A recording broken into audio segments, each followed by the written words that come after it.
Two dudes reviewing the news, pop culture, video games, movies, and shoes. Quincy and Justin with a nerdy forecast. So stay a while and welcome to the Ugly Mugs Podcast.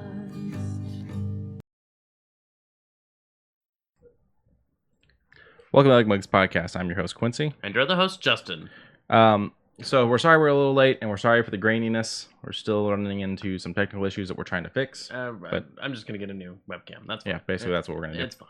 The big special camera doesn't want to work with the computer now, so now we have to get a webcam. I mean, webcams aren't that bad. It's No. just, this one here is not that great.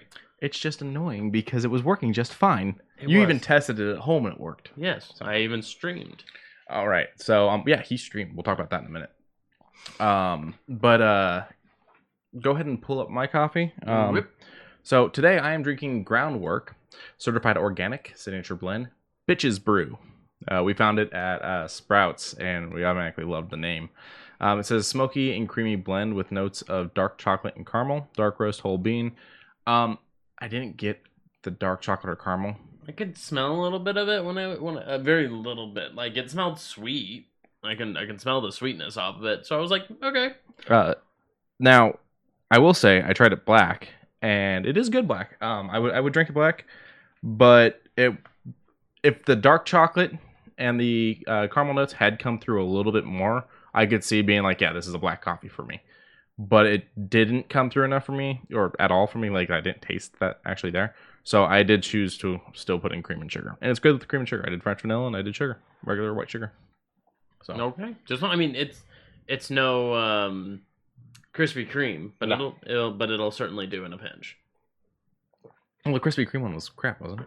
No, it was the Dunkin' Donuts Well, one. Dunkin' Donuts was crap. Yeah, you liked the There's so many coffees. I'm losing track. respectfully decline. The a friend in chat says, "Notice me, senpai," but no, He declines. I decline. So, no, this was an enjoyable one though. So, and then what do you got over there? What have I got over there? Boom! I've got a organic strawberry fields herbal tea. Pull down a little bit so they can see the box. Ooh. There you go. It's a cute little thing. It's like an old timey style. A little bit of elderflower and all that. I did not take any sugar in this, and I can say this thing is blood red. So this was another one I got at Sprouts. We'd taken a trip to Sprouts to get some apples because Lauren was making apple pie and stuff. I'm excited for that, by the way. The pie? Oh yeah. Now there'll be cider too. Apple night. But I can tell you, even without sugar, that's pretty sweet. Like I was like debating on throwing like half a spoonful of sugar. Mm-hmm. You don't really need it. It's pretty good on its own. Good. It'll help with it, but Yeah, and I was looking at a couple from this company, and I think they had one that was like kind of more like a relaxing one. I was like, the last thing I need is him falling asleep, so I'm getting them strawberries. yeah. I mean, They had a good chunk of flavors though, and I thought the strawberry one was the one you would like the most. I love strawberries. I Oh. love all super sweet fruits. Although it is naturally caffeine free, so it's not doing anything to keep him up for the night. But No. this is another one that's USDA organic, GMO, all that stuff because Right. it is from Sprouts. It's So got hibiscus, elderflower, rose hips. Rose hips are very good for immune boosting. Licorice root, very good for your digestive tract. Strawberry flavoring with Rooibos. I don't remember what Rooibos is good for, but even still, all of this super good for you. I have no idea what Rooibos is. You know, It's like asterisk, so like they would say something. It's that, whatever that is. yeah, I'm just trying to figure out what the hell it do. Red bush is what it means. It's just antioxidants. Okay. So last week we had you watch. There you go. Bill and Ted 1 and 2. We have not watched 3 yet. We'll get there eventually. Now, I was going into this when you were like, don't think of Keanu Reeves as this, that. And I'm like, I mean, I kind of don't see him as that. That's and then, the problem that a lot of people have. Like, this was the movie that got him on the map, and then people wouldn't drop this character from him. not He even until said, later. yeah, he even said, my epitaph is going to say, Keanu Reeves, he played Ted.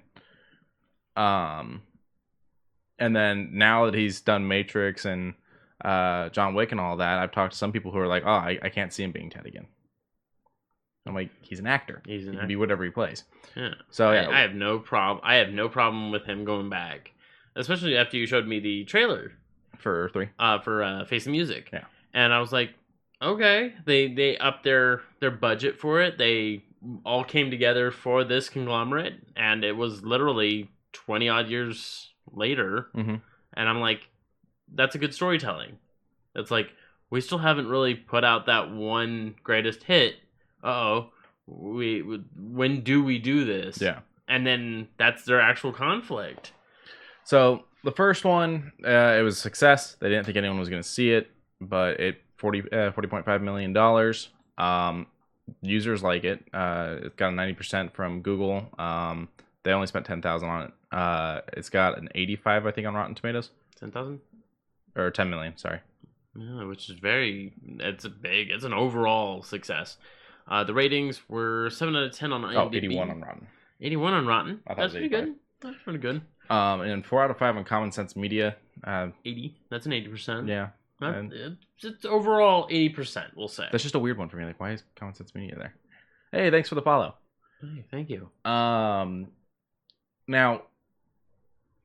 the guy that played Bill, Alex Winter? yeah, Alex Winter, says that he's had history teachers thank him for making this movie because the stuff they talk about historically is correct for the most part. And he's also had English teachers damn him for making this movie because kids come in talking like the characters. Bodacious. And she was a bodacious babe. It was a bodacious babe. So overall, what are you gonna give it? I'll stick with the 8. It was very entertaining. If it ever pops on, if ever I ever watch TV, if it's on, I would stick around and watch this. Mhm. It is highly entertaining. It's just if there's a choice between this and let's say Shaun of the Dead, I would probably lean back and be like, I'll watch Shaun of the Dead. I'll probably. I mean, there's always a choice because you don't watch cable and you own movies. You're right. You're right. But I'm just saying if that scenario ever happened. Gotcha. I mean, they're both comedies, but They're both pretty good. They're in very different realms, I feel. And I'm going to say this right now before we get into talking about the second one. I prefer the first over the second. Yeah, so do I. I like both of them equally, I think, for the most part. But if someone said you have to pick one, I would pick the first. No, the first one, it sets up, there's not really much of an antagonist. So an antagonistic, less story. Oh, there's an antagonist, the dad. I mean... And, just the in general needing the A. Yeah, that part, yeah. But it's like, but it's not like, the teacher's out to get him. And it's not like the dad is actively pursuing them. Yeah. It's just a lingering whole thing of, you've been a fuck up for too long, I need you to go to that military school. Chat says most heinous. Most heinous. The first one, I like. Yeah. Second one, I have a bit of a weird itch with that. One of the writers, don't know who it was, don't really care who it was, decided to say they need to have a villain, and then they threw one of my favorite actors into it, and then they added in what happened after, and after they became the society that they were. Joss Ackland. Oh, okay. So you're talking diplomatic immunity from Lethal Weapon 2. Yes. And I mean, he's done a lot. He has done a lot. Chat points out that he feels the chat's saying that they feel the dad does want Bill is it Bill or Ted? Ted to fail. Because he does want to send him to the military school. So I think he is a pretty active antagonist around. Okay. So. Okay. It's funny that you picked this actor as one of your favorite actors from this that you felt they did kind of something weird with because he hated doing this movie. He regrets making it. I mean, he was in a skin tight leather suit with that thing was not skin tight. It was big and bulky, made out of foam. Even still, that's got to be hot. The movie's fun. The movie is fun. William Sadler's death is great. Yeah, as Grim Reaper, and he is back for the third new one. Yeah. When you look at his common photos, you see all the good stuff, and then bam, you get hit with it. Yeah. There's also one of him craft services his death. Now, is it weird that he looks kind of like Sans in that? He could play Sans. He could play Sans. Officially, I see it. Now with the first movie, you're saying doesn't have enough of an antagonist. Now, this one you're saying it has an antagonist, but is that a problem? Like, I'm confused on that. No, where you're lining up on that. It's the way that they're presented as the antagonist. Excuse me. Because they come in so strong? Or? A little bit, because they're like, we want order and we want this, and it's like, but you live in a society that is peaceful and has zero issues. Why do you It can have no issues. It doesn't mean you don't want power. I mean, I guess. But even still, I'm not against the movie. It was very fun. I loved it. Like the scenes when the fake them were trashing up the place, and then they were like, then they decided to be overly rude with the princesses. Yeah, princesses. And they went over the top, but they still stayed in character to do that. And I was like, yeah, I guess that would be a douchebag version of Bill and Ted. All right, Evil Bill. We got some people in the chat saying the Grim Reaper was the favorite character in this one, and I agree. Like, Station's enjoyable, but the Grim Reaper made this fun, and I think he's going to be one of the best parts of 3. I think so too. At the very end, when they're doing the covers of things, and like you have the magazine cover that's the box cover. Yeah, and I'm like, I'm not mad at any of that. Like, that showcased that, what happened. It showcased the beginning, middle, end of what happened with the Wild Stallions after they won Battle of the Bands. And then, it had the whole rumor controversy thing of, oh, they're breaking up. Oh, no, they've never said that. Yeah. It's what happens even in today's times. Yeah.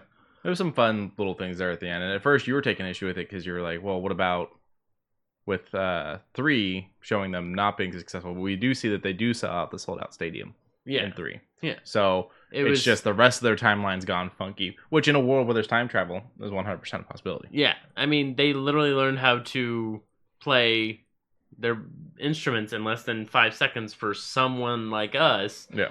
But they went out and did, what was it? It was like 6 months or something like that. No, they had the kids. Yeah, so it's like at least 9 months. I think it was at least 9 months. Yeah. Lauren thought there was an issue because she thought the kids were boys in 2, and then we see now that 3 is finally a thing that they're girls, but the names are the same. It's Billy and Theodora, and they named the kids Bill and Ted. So it still works. They never confirm anything in 2. Now that we went back and rewatched it, she was able to realize that. I have 0. What's the ratings on this? Oh, with number 2? Yeah. Well, this one didn't fare as well. No, it didn't. Oh, one more. 2 more. One more after that. Yeah, you got Click Happy. I got Click Happy. I drifted. There you go. 56 on Rotten Tomatoes, 60 on Meta, 6.3 out of 10 on IMDb, and 91 from the Google users. Google users normally like things a little bit more. Yeah, because they're people. Yeah, they're people, not critics. Let's see if it loads. Okay, looks like we're not doing Rotten Tomatoes. What the hell happened? I guess Rotten Tomatoes is having a bad day. No, I mean, they are rotten. I don't know if we're going to get any good critic ones on here. Well, I mean, the thing I wanted from Rotten was actually I wanted to know what the audience thought. Non-heinous sequel still gives it 7 out of 10. Well, it's non-heinous. It's a 70%. That's a passing grade. Wait, okay. Yeah. Non-heinous. Talk about a hidden gem of a movie. A non-heinous movie. Very underrated. Sharper than warranted. Like, I will admit, the time travel actually made me go... Yeah, at the end. At the end of 1, it made me go, holy shit. I'm going to remember to leave these keys back here behind this sign. Mm-hmm. Walks back there. Nice. And I'm like... Have to remember a trash can. And then the trash can falls. Now, and they do it again in 2, and it works great in 2 as well.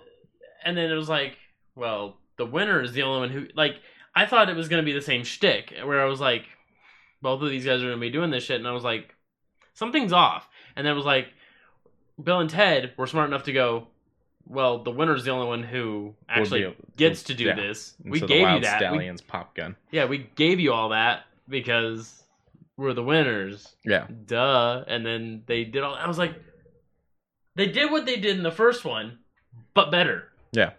That's good. Hi, Socks. Hi, Socks. I enjoy 2. I'll probably put 1 closer to a 90%, and I'll put 2 probably in the mid 80s. Okay. I'm both of them 80s for me. They're both very fun. Oh, there we go. movies. There's a bad review. A pretty big disappointment. Bill and Ted Bogus Journey is a disappointment on many levels. This is, of course, a sequel to Bill and Ted's Excellent Adventure. Okay, we don't need the backstory. Let me explain to you the first movie so I can give you a review to the sequel. Teenage surfer dudes that get involved in a crazy adventure. I will say that Reeves and Winter at least play their parts how they're supposed to be played. Well, I would sincerely hope so. That's called acting. That's how that works. We try as hard to be humorous. Let's skip to the end. The only reason I'm giving this film a 2 instead of a 1 is because some of the visuals that were kind of well done for Bill and Ted's Bogus Journey. So this dude liked the Martian ass.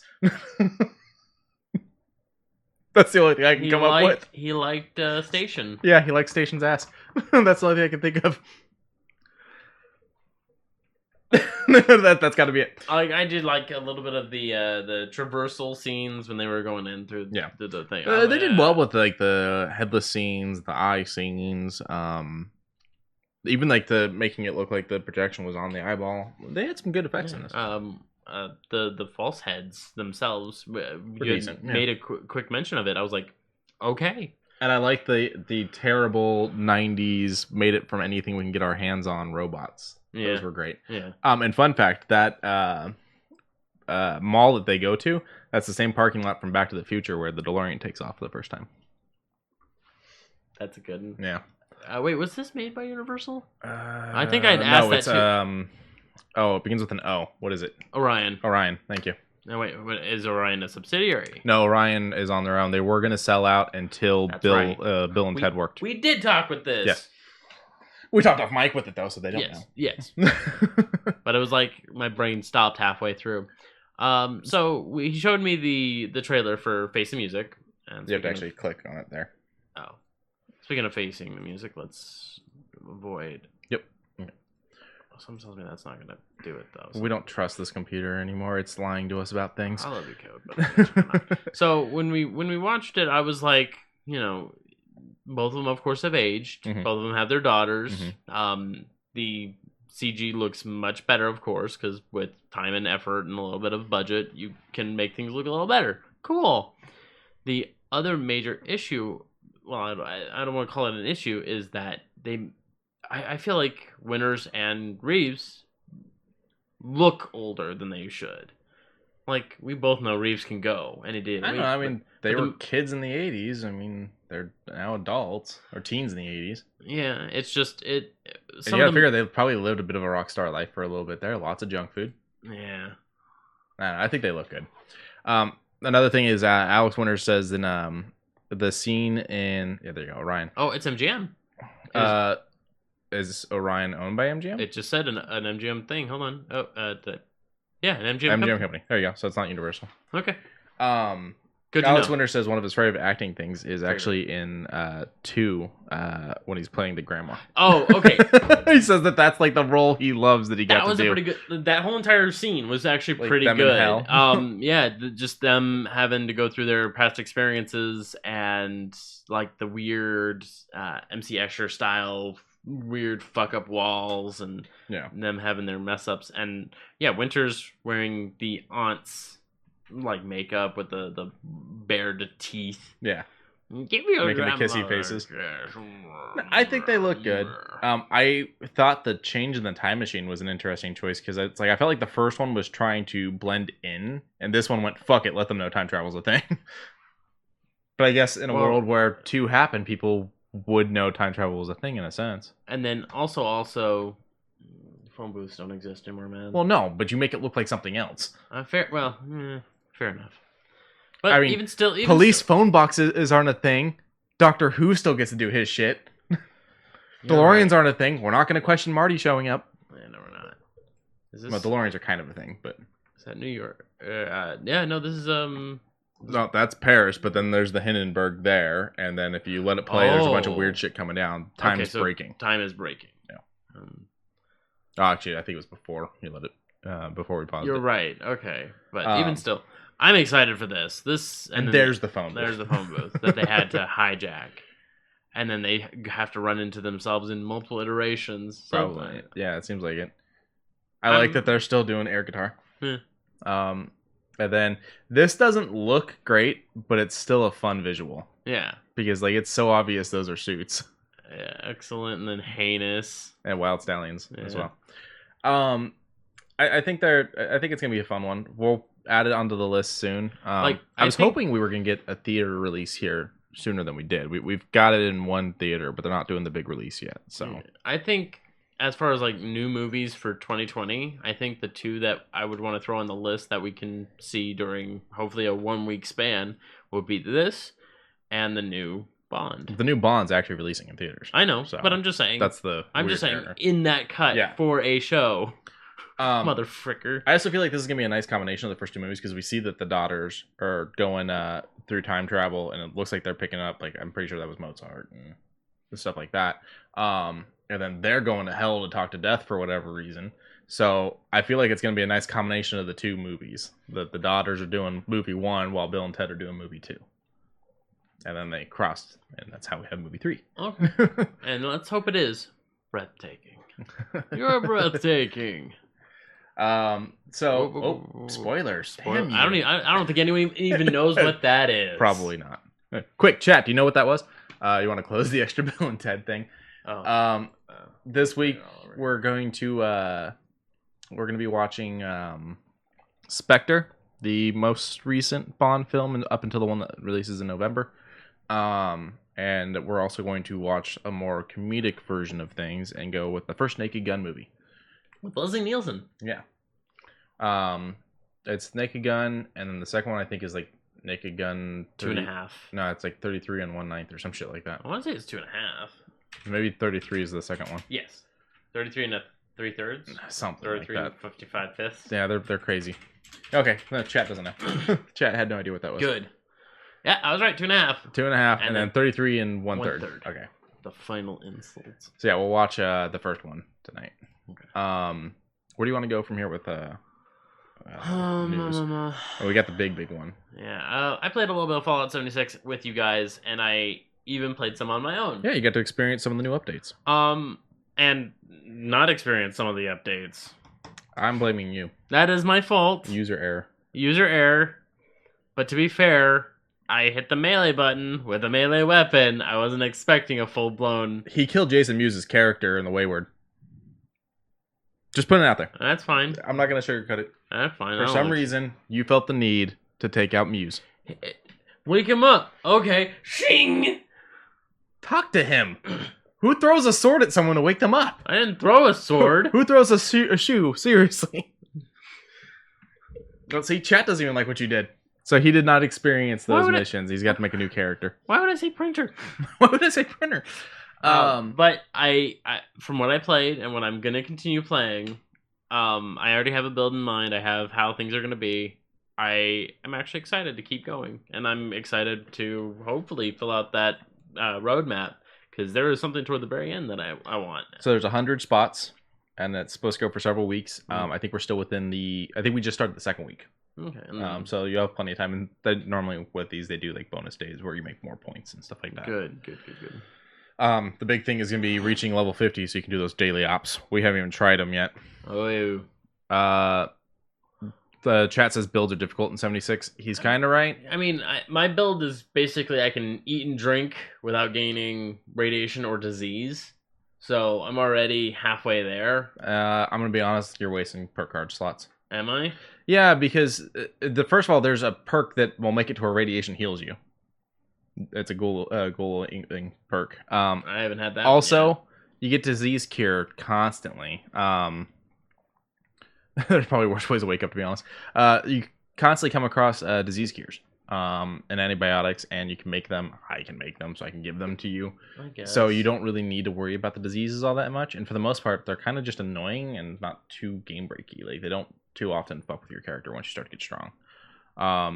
If that's how you want to go, I mean, build your character however you want, but I would focus on something else. And then now we've got legendary perks also. So I've got a perk now that's allowed me to pull out all my lockpicking perks and pull out my hacking perks and been able to use those slots for other things.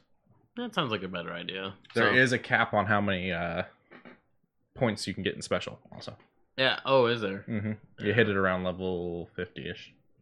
Somewhere around there you hit it. Okay. But then every time you level up, you have the choice of picking a new perk card or moving points around. Okay. So. But even still, I'm enjoying it, and I'm excited to keep going. Like, I don't have much of a problem sticking around. It's just the only downside of everything is a little bit of long loading times from time to time. Not to, like, I guess you're right. I guess I should be in that mentality of, gives me time to go grab something to eat or take a time to piss. It'll possibly run better on the Series S or Series X. We don't know. Yeah. And maybe, with our other big news, a very smart company will say the creation engine sucks ass. Let's stop using it. We'll touch on that in a minute. I mean, we can touch on that now. Okay, we can touch on it now. So the big news for the week. There you go. Xbox and Bethesda.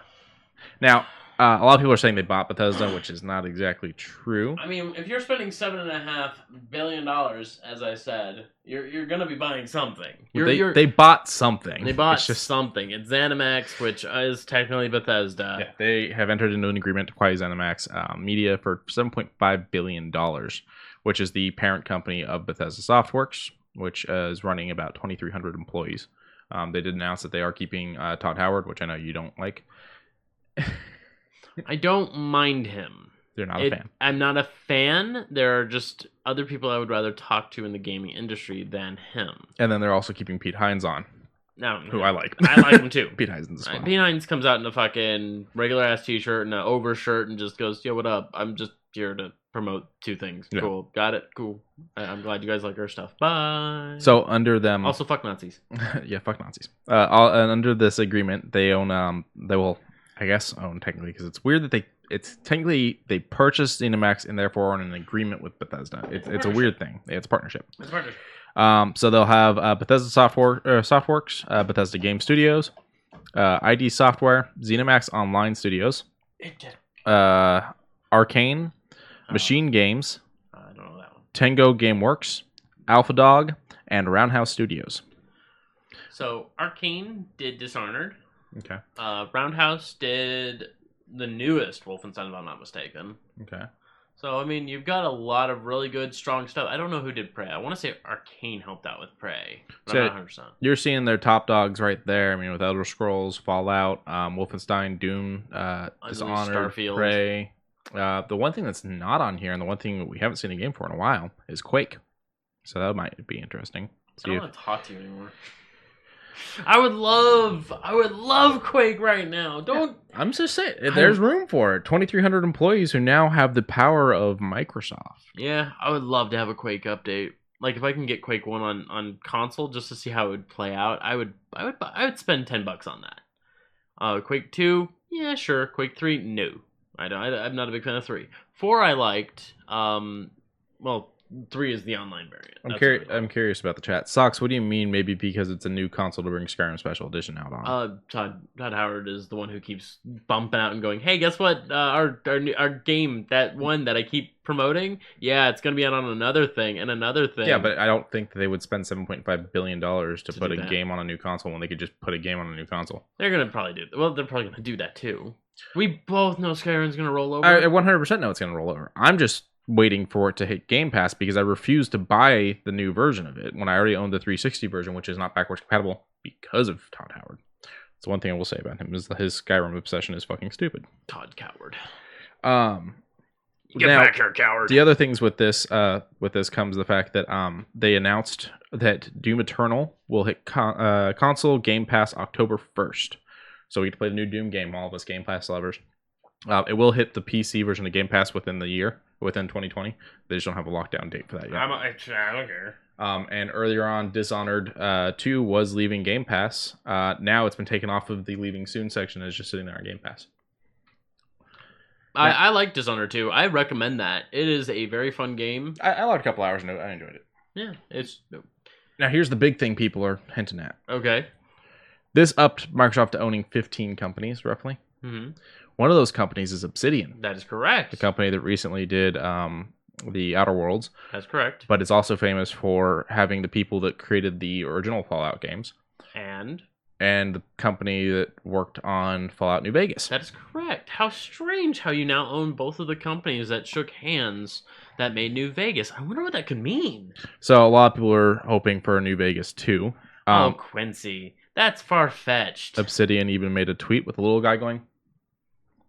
I do think the issue is that Bethesda has always been very strongly that we don't do direct sequels. The only direct sequel is Fallout 2, which actually shows reflecting a reflection of like the stuff you did in the first game. Yeah, it was now here we're on 2. 1989 to 1991. I have no idea. There was a difference. The timeline for the games is only an 80-year jump. I know that part. Oh, as far as like timeline in game, Yeah, I meant the real, but I get you. So my thing is, or the Elder Scrolls 2, right? Yeah, they technically would own all or the Elder Scrolls.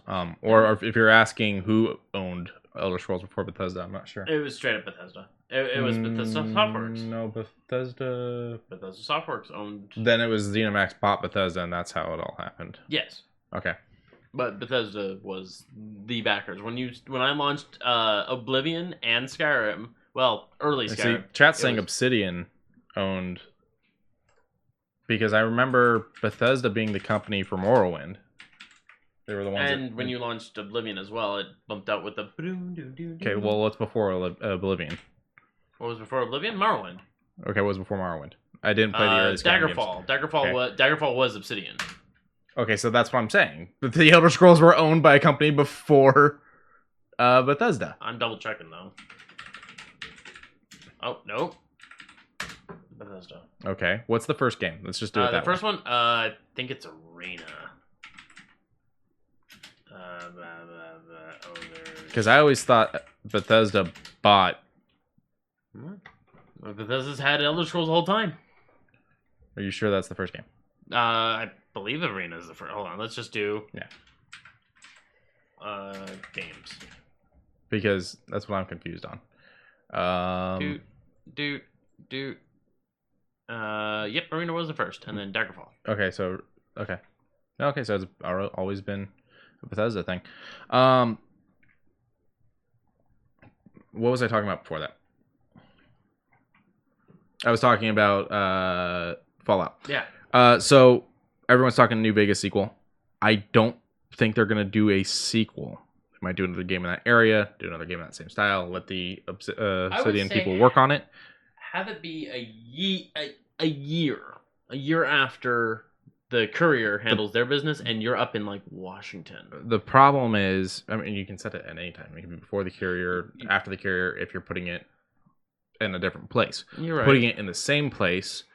The problem is what they've always tried to avoid with these games after number 2 of Fallout is continuity errors. By your decisions are your decisions. We're not going to tell you what the right decision was. We're not going to go through. Like the few times we've seen this is like Dr. Young is in Fallout 4 and she's in Fallout 3. Technically, you could have shot Dr. Young in the face because you can kill anyone in a Fallout game for the most part. But that wasn't like a story mission thing to kill her or anything. So her crossing over isn't a big deal. But that and the leader of Brotherhood. Yeah, and the Brotherhood of Steel is so different in different places. Also, Cross is in the chat. What's up, Cross? Hey. Sorry for your loss, man. Oh, sorry, buddy. Thank you for the bits, though. We appreciate it. Stay a while. Maybe laugh at some of our bad jokes. But yeah, I think the big issue is going to be that Bethesda doesn't want to tell you what your decisions were in the previous game. So unless they find a way or pull a Witcher 3 where it's like, tell us what you did.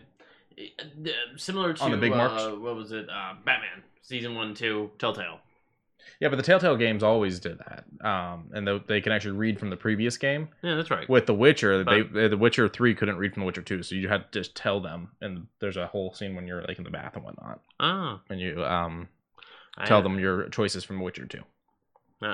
They were just like, "Hey, did you play that?" And I was like, "No." And it was like, "Oh, okay. Well, here's all this." And I was like, "Oh." And I sat through the vast majority of it. I learned a lot about Geralt, but then you told me to watch that Witcher thing that was an hour long on YouTube. Yeah, it covers the first 2 games for you nicely. I started up on it, never really went back. It's the best way, I think, other than because the combat is so broken in Witcher 2 that no one wants to go back and play that. Yeah, I don't think we'll get a direct sequel. No, of course not. Yeah, and I think people need to accept that and stop. I also think people need to stop putting New Vegas on the pedestal that it is. It's my favorite. It is a good game. I don't think it's better than 3, and I don't think 3 is better than it. I think they were too different. They show how different the world is. Oh yeah, and I mean, there's pluses and minuses for each one. Yeah. I prefer New Vegas' mechanics. I did like Wild Wasteland or Wacky Wasteland. Yeah, Wild Wasteland, you're right. Because the very first Easter egg you run into is Indiana Jones in the fridge, and then the only way you can get the alien pistol is by having Wild Wasteland. Yeah, and I think in 3 the only way you can get it is through one of the DLCs. Mothership Zeta. Oh, you can't get it in Mothership Zeta. You can actually also get it. What's the one? Oh, the crash landing. Yeah, because you see the ship crash. It's the one with the obelisk in the house. It's all very. Yep. I don't remember the name of it, but you can get the ammo and the gun from that too. You are correct, but it's very limited. If it glitches out, and fun fact for anyone, if you're on that and it glitches out and you can't find it, have dog meet with you and tell him to go find the ammo. I'll bring you the gun. Oh. Yeah. But, so big stuff. So big stuff. Big stuff. We could be getting, I'm actually curious if we're gonna get Quake 4 on Game Pass. I would love to have Quake 4 on Game Pass. Damn it. So they did come out and say that there was a game that was already slated for a PlayStation exclusive, and they're gonna honor that deal, which I think is very big. Death Proof. Okay, I don't know anything about it. It's very much Bulletstorm. Yeah. He also said, Liquid Ginger just pointed out that Dogmeat can also steal the cryolator. That's right. Game. Yeah, you just send him out and he just bites it through the freaking the case. door or whatever. Yeah. Because there's a cryolator in the first vault you're in. That was one of those things where I was like, I don't really like the cryolator enough to care. I was never a big cryolator person. Neutral. I have it in 76 and it's just sitting in my stash. I'm not even using it. I used it a couple times when I first got it. I got a level 35 weapon. A Tommy gun with a silencer on it. I was like, I like that. I'm excited. You get some good weapon drops in the game. Oh yeah. So I'm excited to use that too.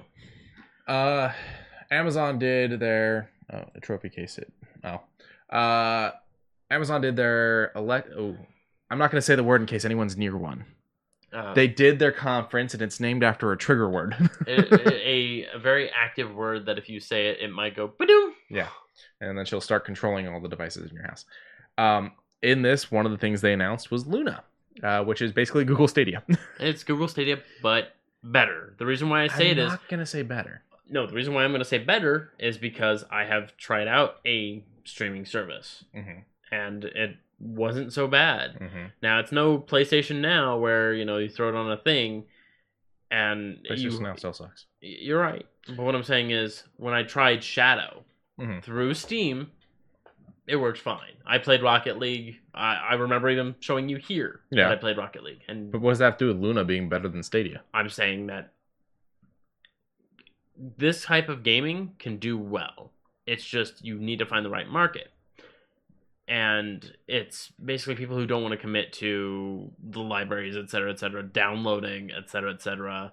They just It's a great way to lose all your fucking progress if you don't have good Wi-Fi or if someone plows into a box on one drunken night. Fair enough.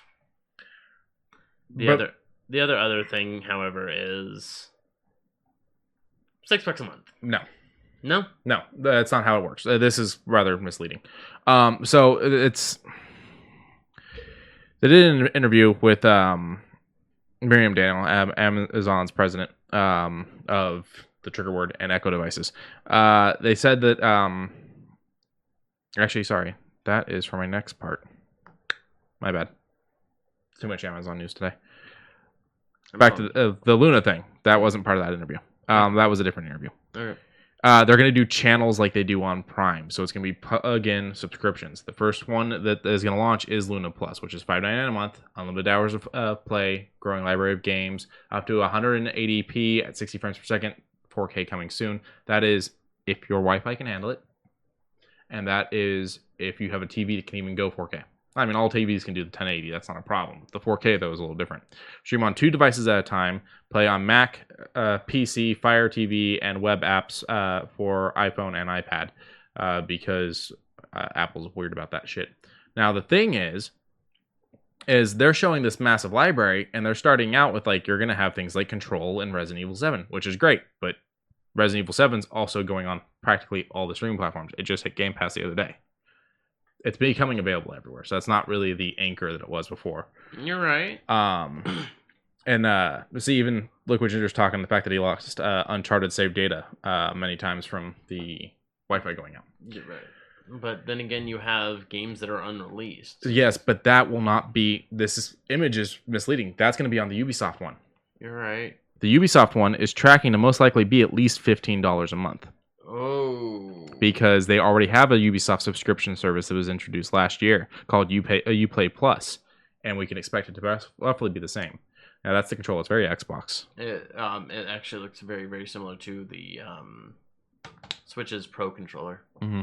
It has that like bubbly look to it. So they just say this service will launch sometime soon in early access for a small number of users.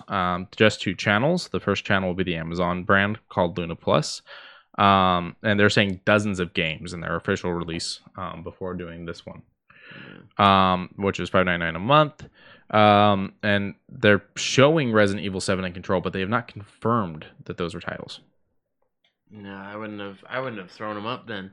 The only interesting thing that I'm super happy with is, hey, you have a controller, it'll work with it. Like, I mean, now that you've kind of talked on the other side, I'm like, this is actually kind of dumb. Yeah, Ubisoft, which is offering the same perks as Luna Plus, although Ubisoft is restricting users to 1 stream per account instead of 2 like Amazon. It's no 2-player, unless it's couch co-op, and presumably access to most of its content, but also have not confirmed.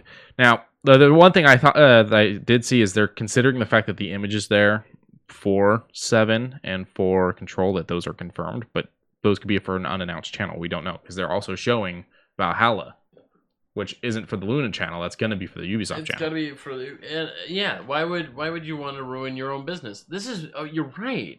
This is very strange. I don't know for sure how this is supposed to work through TV now. Luna controller supports Bluetooth and USB for offline play, yada, yada, yada, but is there a device I'd plug into my TV, or am I supposed to have a smart TV that's up to date enough to do this? It says a supported PC, Mac, Fire TV, iPhone, or iPad. So you need a Fire TV if you want to play on your TV. Okay. So this is just them making their version of Game Pass and other things like that, but they're just putting a different coat of paint on it by charging it in sections. It's like cable, but for games. So you want to know my little cut then? Get Shadow. Shadow is, sure, it's free for an hour. It runs just as well as it would with any other. You get it for an hour. It doesn't really take away anything. It's kind of like at a internet cafe where you play for the hour and it's over. Now, you can pay the $5.99 to have unlimited time. It basically puts it at amazing PC specs and just streams it to your computer. How many games do you get with that, though? Anything that's on your Steam account. So you have to own the games, though. Of course. That's the difference. That's the only difference. So this one, they're saying, pay us this monthly fee. We're going to give you games. But and Stadia is selling the games directly. So this does have that going. But my debate is, you can build your Steam library, such as I have way back in the day. I built my Steam library, and I can't play this yet. But when I build my PC... But the argument that they're going to have on this is, well, you're getting a $60 game for $15.99 a month. Wham! No, so, that's not... It's the argument they're going to use. And then it's like, oh, I paid it off in 4 months, but I'm still paying for it. No. Yeah. I love you never actually own the game. I love what they're doing with their advertising. And it looks good, but you're right. This does seem very sketch. And yeah, I talk up Game Pass a lot, which is a bunch of games I don't ever own. But the reality is Game Pass is costing me $5 a month for all those games. Yeah. And... Sure, Luna only costs $5 a month. But... And I mean, I'm also getting a benefit out of it, too. Well, to be 600% honest. Yeah. But at the same time, it's like... Even if I were paying that, I would pay that. Mm-hmm. I would love to pay that because I was not a Microsoft supporter. Now I kind of am because they are continuously impressing me with their games. With it's the level of feeling like they care about the consumer. And now they are greatly doing so. And I'm looking at all these games. I mean, Everspace is either always Game free Pass. or on Game Pass or something. SteamWorld 2's been on a bunch of Play different 2. things. Surge 2's been on a bunch of This different one things. I would love to go through just because it's made by the guys who did Myst, but it's like I'm pretty sure they'll probably. I feel like they're really banking in on Control, a game that basically just told its players, I don't give a shit about you because only new purchasers are going to get the upgraded console one. All the people that got us to this point, fuck you. I mean, to be fair, Sony just said that about Spider-Man 2. Yeah, the Miles game. It's the Miles game that will get you the upgrade, PlayStation upgrade. But if you just have the regular, it just doesn't do it. While we're on that, that's a correction from last week. Apparently, Miles is coming out for PlayStation 4, but this just further proves my point of they are so heavily advertising the new console and making it to where it seems like games are only coming out for it, that a game I actually care about slipped under my radar coming out for my console. Yes and no, because we talked about this a couple weeks ago. We talked about how you can do a payment plan where you get the Xbox, the Xbox Live Gold, and Xbox Game Pass for monthly. Oh, you're talking to the chat? Yes. Oh, you didn't make that obvious. I did not. I'm sorry. I thought you were talking to me. I'm like, what the fuck does that have to do with Miles? I'm sorry. The chat says it's cheaper than buying a console. You're right, it is. But then you can also say you can do payments on the consoles you now. can do the payments on the consoles. And Game Pass comes included. Yeah. Well, for the Xbox, that is. Yes. While this is cheaper than buying a console, you are still going to be limited. This will never have all the games you can get on console. But even with console, you'll never have all the games you can get on PC. There are certain games that don't come to PC that only come to console, and there are plenty of games that come to. But there's even more games that only come to PC that never come to console. So damned if you do, damned if you don't. Yeah. Just pick what you like. I say go for the console or the PC because you're going to get a lot more content than through Luna. And I mean, at $5.99 for we don't know how many games, and then $15.99 just for the Ubisoft stuff. Okay, we're saying about this now. I want to hear a little bit more because when Stadia was being launched, I was super sketch. I have a friend who's backed it since the Founder Edition, where it's that nice white little border, and he's like, I still play it. I still love it. It's still where I'm at. And the difference with Stadia, though, is you have to buy the games outright. That's correct. Well, there's now, I guess, a subscription thing that they're doing. I didn't hear about it until recently. At the end of the day, these things all still run into the same problem that I have, though, with them. Internet. Yeah, I get Game Pass was the first one to go, no, download the fucking, stream it. That's stupid. Yeah, just download the fucking thing. Because y'all have hard drives, right? I did play, I did do the PlayStation Now one, and my internet is good, and I live in a metro, and I would still lose out content on the early God of Wars. My buddy that was playing my PlayStation was losing content on the Uncharted games. It was a problem. It was a problem. The other Amazon thing that I started to talk about because I screwed up and was reading the wrong part of my notes was the other thing from their big announcement, and we have an image for it somewhere. No, not that. No, I think it's that one. Oh, there you go. Okay, so they announced the new Echo Show. That is the Google Nest Hub. You told me it was that, and I said okay. I said it was like the white one. Go back. I guess that is the wrong photo. Way to go, buddy. What is it called again? Echo Show 10. Showtime. Echo Show 10. Show 10. Not Showtime. What am I going to do with him? It looks like the Google Nest. Show 8? No. Oh, here we go. Yeah, sure. I just got cookies. Nope, that is not it. That's the new Ring flying doorbell thing. Scroll down further, see if it's got another photo. Motherfuck.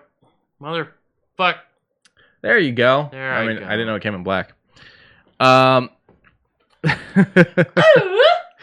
So the concept of this one is for kitchen and busy times of the day, or they say morning or evening as well, but whatever. The screen follows you. No. The Echo Show 10 has...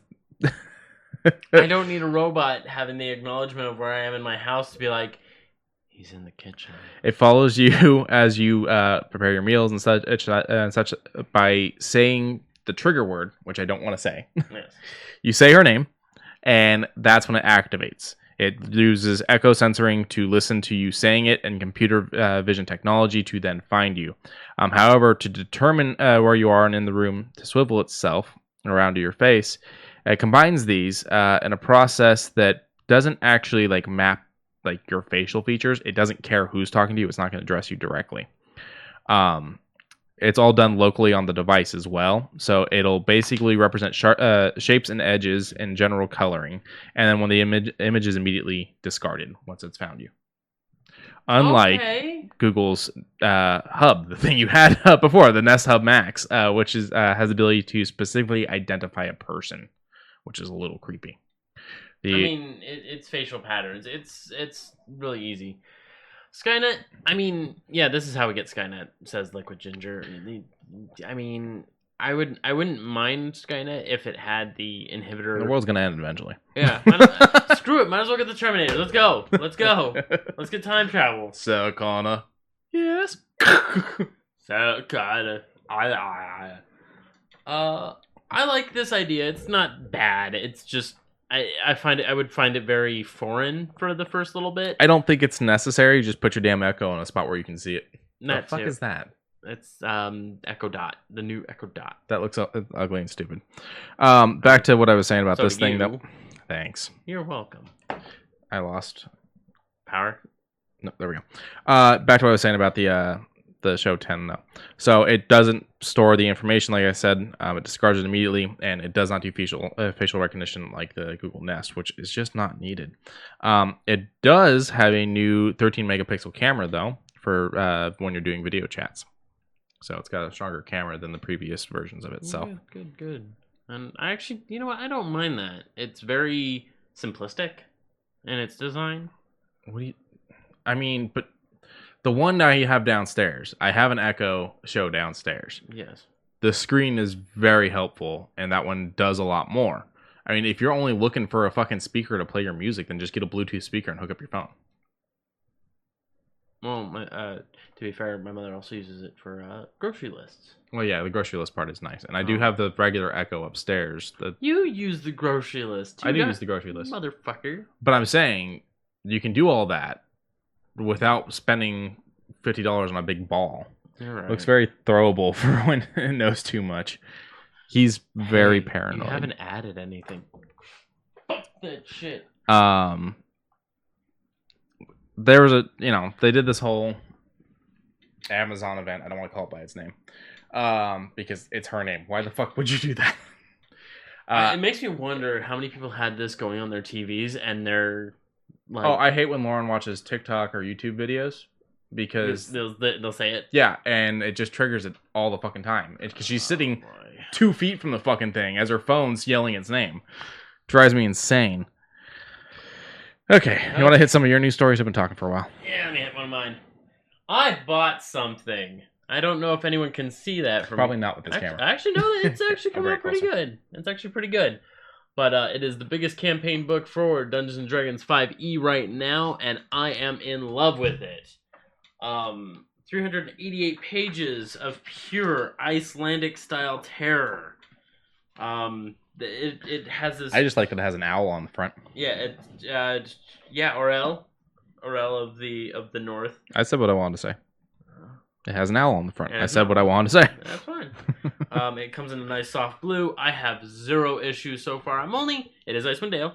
I'm only a chapter in, and I'm wanting to skip to one of my favorite areas from 3.5. You're the guy that reads the end of the book first, aren't you? I kind of want to skip to the end just because, well, I mean, it's my favorite area. I would rather read about my favorite area. I like the maps. Oh yeah, the maps. It came with a pull-outable map of all the 10 towns, and on the other side it just had the whole region. And I was like, this is actually really nice. Now, I like the physical copies of the books. I sadly don't own any of them. But I like the number of resources that come in these things. Go ahead and hold that up for the people. Revel's End, which is a nice little interesting area that is...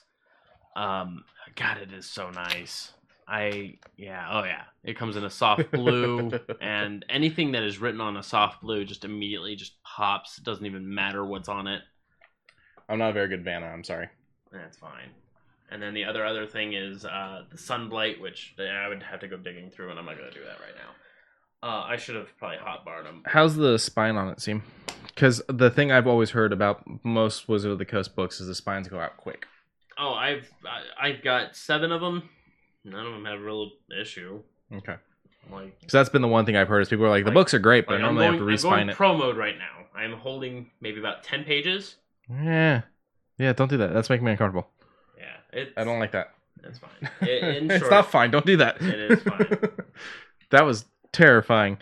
No, yeah, that's the one of the big complaints I've heard is like, while the books are great, the paper's great, the spines tend to fail and people have to respine them or just put them in a folder or something. Caves of Hunger, like, oh, this is a good one that I'm gonna be very excited. What was the price on that? I got it on Amazon for $30, but if you have a little bit more to support your local places, and yes, it does have a good new book smell. I got it for $30 on Amazon, but it is $50 on cover cost. Okay. It's worth the $50. So far. If you have the extra money, go support a local game store. Yes. All right. I got a little bit more tech news, and then you want to hit your jingle after that? Sure. So grab the other image, the accidental image from before. Oh, wait, not that image. Sorry. The one next to it? That one. There we go. The thing we were talking about but weren't talking about. Yes. So this is the solid state drive made by, it's the same company that makes all of them. SanDisk. Which one? Well, there's... Sorry, the one that makes all the Xbox hard drives. Help me out. Seagate. Seagate, thank you. So this one is by Seagate. It's the new solid state drive for the Xbox Series X and Xbox Series S. This is 1 terabyte right here. It's going to be a 3.1 or 3.2 USB, and is officially going to launch on today actually for pre-order. I was like, it says Thursday, and I was like, wait a minute, that's today. Yeah, it launched today for pre-order through Best Buy and a couple other places. The scary part is, and you tell me it's worth it though, it's $219.99. If it gives as much as it puts as a regular solid state drive, it's fine as far as price. Now, before people start getting up in arms because they're hearing $219 or something, the way this works is there's a special slot built into the back of the Series S and Series X for this to plug into and communicate. You'll still have your USB ports that you can also plug in regular or solid states like this into and use those as external. This one is supposed to run extra fast and be able to hold that 1 terabyte no problem because of the design and because of the port design. Correct. So this is a regular solid state running $169.99, not being made as an exclusive thing for a console. So correct, and it's made by Samsung. So I mean, if we're going off of, let's see, $129.99 for another one that's the NVAD. Mm-hmm. I mean, $50 more than the one we're looking at currently for something that's made to work a specific way. So it's not too bad. What is with the fucking internet all of a sudden? I don't know, but I'm glad we're not getting knocked off that. So I mean, $130 for a terabyte. So what would be the difference between the 169 and the 130B? Because they're both 1 terabytes, and they're both Samsungs. Yeah. This one, I don't know. That's the 249. So, hold on, what's the price right here? This is moving it. 860 QBO. Right. Internal SATA with VNAND. Yeah, just hit back so we can see what the other one said. It's the same, just without the VNAND. Yeah, it's an 860, but it's an EVO. But 860. I think the EVO has a faster output. I believe. Is that what it comes down to? So you're spending another $30-$40. Yeah. My Xbox One 1 terabyte external was 60. Well, that's the thing, James. Is 550. Or Liquid Ginger? Sorry. Those are the $60 externals are still going to be things you can use, and they'll still function the way they are. It's just the solid state drive, the 219 thing. It's got its own port on the back, and it's going to run faster. It'll still have USB ports on the Xbox Series S and Series X that you can use the regular externals on. So, yeah, I don't know what the difference is. It's you're paying for that for more power essentially when it comes to the solid state drive versus your regular external. That's all. That's all it is. Because you may have that 1 terabyte external hard drive, it does not run as fast as a solid state drive. Yeah. I can tell you that one. It'll have quicker communication with the console, and it'll have quicker saving and stuff like that. But savings on the cloud now, so maybe your downloads might speed up if it's a physical download. Yeah. I don't see no problem. Digital downloads probably still run the same because that's not so much the hardware as that is Wi-Fi strength. Yeah. So, But it's supposed to basically make launching your games faster and things like that. Also, it plugs into a nice little port in the back. We didn't pull up the port. We've showed it before in the past. We did. It's literally just a little tiny. It's similar to how the old Nintendo had that draw up, but downward. Yeah. So it's similar to that. And this is something that is not a thing on PlayStation. They did not build a special solid state port. So if you buy a solid state, it's still running through a regular USB 3.0. 3.0, yeah. So, I mean, I'm not too crazy. Like, Sony's slowly pushing me away with how they're handling certain things. And meanwhile, Xbox is like, we're doing the best we can, and we're going to try and work around things. Yeah, and you were the one that was saying, you weren't a huge Microsoft supporter, and you were the one that was saying this new Xbox is something you could see actually opening up and just turning into a computer because of the stuff inside running the way it does. Yeah, it's very interesting, and I don't know if it's going to allow... I don't know if the firmware is going to allow to be turned into... Nah, but the concept is still cool. The concept is still cool. Now, before we get off the subject of Xbox, there was a bit of a confusion issue that happened with people online. They were doing the pre-orders, and they kind of maybe all pre-ordered the wrong console. People got confused between the Xbox One X and One S versus the Xbox Series X and Series S. And so people went through and bought a bunch of Xbox One S's and One X's instead of the Series X's and Series S's. I mean, that's gonna be the one major issue for this holiday season for mothers and fathers who don't quite. I've seen it with other people. I've seen people. I mean, not other people. I've seen it with other consoles. I saw people getting confused with the Wii versus the Wii U. Oh yeah. So the names are a little close. The consoles look very different, but a parent that isn't into all that stuff, which parents nowadays are a lot more understanding of that because they want it too. Yeah. But parents are gonna get confused. It's gonna be a thing. It's to have that too. I think that's it for tech. So if you want to do your jingle. Shoe news. So about a month ago, we talked about certain Toy Story shoes for adults.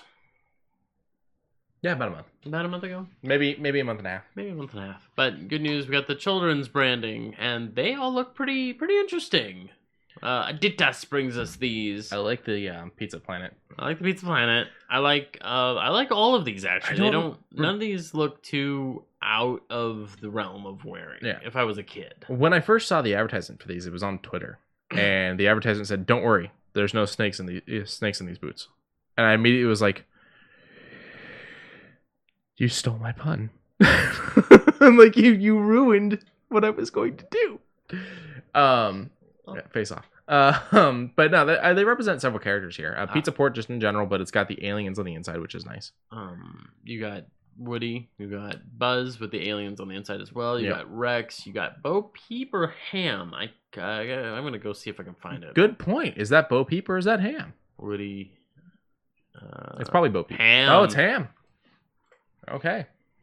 Oh, look at how shiny that is. That is a gloss. Yeah, that does look like pig ass. And then I like Rex. Rex's is cool with the teeth on the back and whatnot.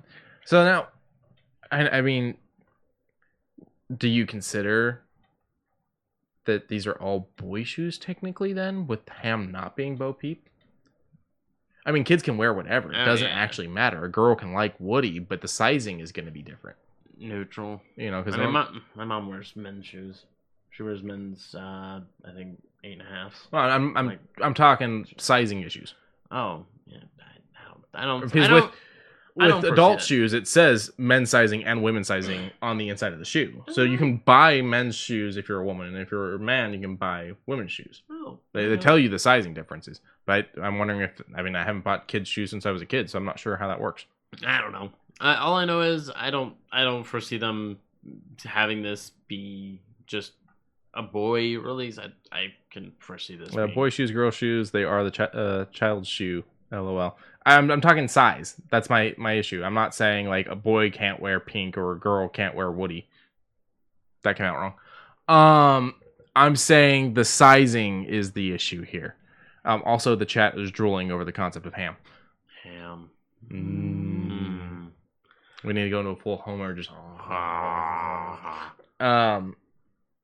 yeah. See if it I don't know if it's going to tell us on the Adidas yet. No. Okay. They're set for an October 15th release. And they range from 75 to 120. Oh, shit. Shoes are getting expensive. Where was the 120? I think it was Woody. Yeah, Sheriff Woody 120. Yeah, those are getting expensive. Well, if kid sizing is the same no matter what, then I don't see a problem. I was just more wondering, like, because it feels like they focused on a boy release with this, and I know plenty of girls that like Toy Story. So, what else we got on the not kids, but on the shoe news? So we like magicians, right? Yes. With the new pumps, Reebok's pumps, we both had a similar thinking.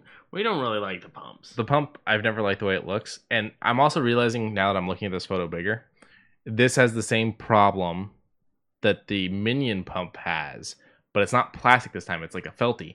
That big chunky thing that they put on there, it's the black felt on this That's one. On the Minion, it was the pump is the whole thing around, not just the button. Yeah. Oh, I thought it was just the button. I didn't know it was like the whole sides and yeah. Yeah, I don't like any of that on any of the pumps. I would like it if it got rid of that, just because I love this canvas style. Yeah, with the cards on the inlay. Yeah, so they did a whole magician thing, and it's really cool. And yeah, you don't really see too much of it because of the fucking pump. Yeah, I mean, I get the black felt, but the pump kind of overtakes. Now they did black felt because of the hat. They did the cards because of card tricks, but I feel like that's where the magician on this ends. I think there's something on the inlay. I think. I mean the box, if that's legitimately the box, but no, I'm not seeing. And now it looks like those look different. I don't think those are the same shoes. Oh, they're the same shoes. Oh no, they are. Oh, okay. That's weird. So the backs are rainbow. I don't know. Oh, maybe for the pulling the handkerchiefs out of the mouth thing, because it was normally rainbow. That's the only thing I can think of. Do we have a release date or a price? Upcoming 2020, so soon. Do check out SNSGT London on the arriving retailer app to define on. It's probably going to be 130 up. I'm thinking so because they are the pumps. Yeah, right. The pumps are already pricey. We're going to look at another pair of pumps here in a second that we can probably base the price off of. They have different backs. You were right. So there's two versions of the shoe then. Correct. Okay. Yeah. Interesting. Very interesting, but at the same time, I just want to know if there is an inlay, because if there is a rabbit inside the shoe, that would make it so much better. Yeah. Like even if it's just like a little rabbit on the sole. Or just, the chat bunny brought that ears. up, and that was a good point. Yeah. Like if they had that would put it over the edge. That would make it all worthwhile, but it's this gaudy fucking pump. If they got rid of the pump, that would also do it for me. Let's go ahead and look at the next set. Now, the next set we've talked about literally 2 weeks ago. Yeah, we're just retouching it because new ones have been announced. So the other pumps we talked about that were hideous. Yeah, that looked like literally melted crayons. Yeah, it looks like cheddar cheese or melted crayons on the shoe. But new Minion shoes. We've got 2 more announced, and the new 2 aren't all that bad. I like the work boot style that you got for the smaller one. Oh, like where it kind of looks like the Timberlands. Yeah, kinda. They look like Tim's. The interesting neon ropey thing on the other ones. I don't know what the fuck. I like it, but I don't know what the fuck. Yeah, I don't know. Let's go down and see some more photos of these. But we originally talked about the pump, but these 2 new ones have been announced. I don't know the names of these. Hopefully they'll have them here for us on Sneaker News. They'll probably have them underneath the photos. They normally do. Oh, there's also what I haven't watched all the Minions movies, so I don't know who these guys are, but some kind of crab clawed man and some guy with metal hands. I don't watch Minions. I watched the first Despicable Me. That was all I saw. Ooh, those ones aren't bad. And these are through Reebok. They had like a tan one for some roller skating villain with spikes. Okay, so they didn't have it at the bottom, maybe they have it at the top. Yeah, but that drags me away so bad. Minion powered on the back towards the heel. Yeah. Also, I just noticed it's got a UK flag next to the Reebok. So are these not getting an American release? They probably will. They're just probably branched out there. Let's find out. It doesn't say it there. There's just the Rise of Gru collection because it's for the new movie. So they launched October 1st, and they're ranging from $70 to $200. Yeah. Elsewhere from the Manchester-based brand, the original. Yeah, okay. So yeah, they're talking about the fact they're from Manchester on this, so we probably won't see a stateside release then. Manchester? Massachusetts. Oh, Massachusetts. I read that wrong. Yeah, dyslexia. Yeah, dyslexia. But I mean, it'll be fine. I don't want them, so it doesn't matter. But I'm sure that I'm not like bummed. I just was thinking it was interesting. I think they're gonna throw. I think they're gonna throw them out here. I mean, the movies are big out here. That was my thought process. Yeah, we're Americans. We like weird yellow things that yell constantly. And like bananas. Yeah, sure. I went to Universal Studios LA a couple years ago, Hollywood. Mm-hmm. And they've got an entire Minion 4D ride. I think it's big theater type of thing. Okay. They've also got an entire playground for Minions right next to it. Minions hit hard. I don't know why, but Minions hit hard. People really liked it. Lauren hates them.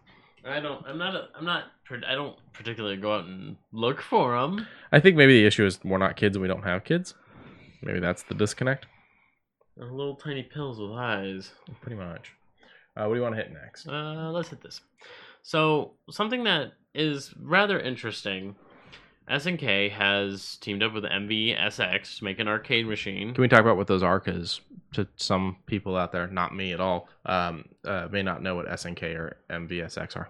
SNK is a company that makes really good fighting games. Yeah, it's a company that makes really good fighting games. MVSX, however, is an arcade machine company that has made... Oh, that MVSX. Gotcha. You good? Yeah. You fine? Yep. Be cool. Face off. Now, something that is interesting with this whole entire machine, like, sure, you get all of the Final Bouts, you get all of the King of Fighters, you get all of the Metal Slugs, you get all of the Samurai Showdowns, you get all of that plus all the other SNKs. Is there seriously 10 King of Fighters now? Oh, there's so many. Like, it... That's insane to me. Yeah, and then Final Bouts, Fatal Furies, World Heroes, Art of Fighting. You do a lot of shit in this cabinet. You get 50 for $500. That's pretty good. Is it a full-size cabinet? It is a half cab. Half cab technically, because the bottom is just a stand. I don't know why they don't do full size. I understand they don't need to for the technology anymore, but it doesn't mean we want to crouch down to play our fucking game. Like, I think it stands 57 inches tall. Yeah. Okay. So no, it is a full size. Oh, is it? Okay. Well, 5 feet. So. No, see, that's breaking my chair. Sorry. About. That's small for a cabinet. That's pretty small for a cabinet. Yeah. Most cabinets are, at least 6 and some change. Yeah. So, I mean, even still, I think that it's one of those that you don't have to, like, do that, but I think it's like this, where it's a lower. It's not like I'd probably get a stool and sit down because I don't want to at all. I guess. The arcade 1-Up or whatever it is that sells at Walmart, they have, like, these secondary boxes you can buy that you can put them on to make them taller. Yeah. It's strange. Just build it to regular size. Now, these guys have done other things apparently, but this is the first one that they're doing out here that is actually has a trailer. During the trailer, these guys know what they're doing. They had the one standalone, and then they had the full Neo Geo startup sound, and I was like, they know what they're doing. SNK knows what's up. These guys over at this knows what's up. September 2020 pre-sale. It's what, $500? $500. If you had the space and the money, would you get it? No. Why? Now the reason why is because Amazon Prime right now is having a thing where most of this you can get if you have Amazon Prime and a Twitch account. The only thing is you have to go through the Twitch launcher. Okay, so question. Go for it. If you could buy a cabinet that is just a screen and a controller, and so therefore it's cheap as shit. Yeah. And then you can plug your games in. Would you do it? How much? How much are we talking? I don't know. How much would a cabinet? Probably 100 or 2 because you got to figure the the controllers and then the screen and then just the wood. So for a decent screen, you're probably looking at $100 to $200. And then you're talking the controller probably about $50 there, and then the wood. We'll clock it in at 300. $250 to $300. And you can hook it up to your computer or you can hook it up to your gaming console or something like that. But it has to be arcade games because for the controller to work. But now you can arcade game all these arcades. For 300, I would do it. Okay. Because what it would allow me to do is, actually, How do did this motion look? Quarter circles. Yeah, quarter circles. Because with the small joystick and the actual controller, it's hard. But with an actual joystick and buttons, it's so much. That's easier. why fight sticks are a thing. Yeah, and I want one so bad. But so, because what I was gathering was the issue was they want $500 for games you're already getting. So basically, it's $500 just to have games you already have or already getting in a cabinet. Correct. So if we can get a cheap cabinet and then load it with games, that's where things change for you. Yeah. And I want a cabinet. I've wanted a cabinet for a while, but the reality is it would have to have a lot, which this does. But a lot of those things, a lot of the cabinets, most of them only do 5 or 6 games. The fact that this does 50 is blowing me away. Yeah, SNK has very recently kind of went, we only have so much. Let's just throw it out there. Here's my other thing. With this being so small, it's got 2-player settings. It's got 2 sets of buttons and 2 sticks. Mm-hmm. So this is already smaller than a regular cabinet, and now you have to be cramped in there if you're doing 2-player. I mean, that's how it was at arcade. No, their cabinets were bigger. It'd be even more cramped because it's smaller. I don't think it's that. Hold on. Let's go back to the frontal. Let's. You're gonna be full frontal of the cabinet. Full frontal. I don't think it. Hold on. Close out of this. Double click. It doesn't look like it's that bad. It looks like it a little bit of bumping elbows, but I don't think it's like. I'm not talking the distance this way. I'm talking the fact that you're gonna have 2 adults leaning over this thing. Yeah. Okay. I mean, you're right. Taller. Just make it a little taller, a little wider.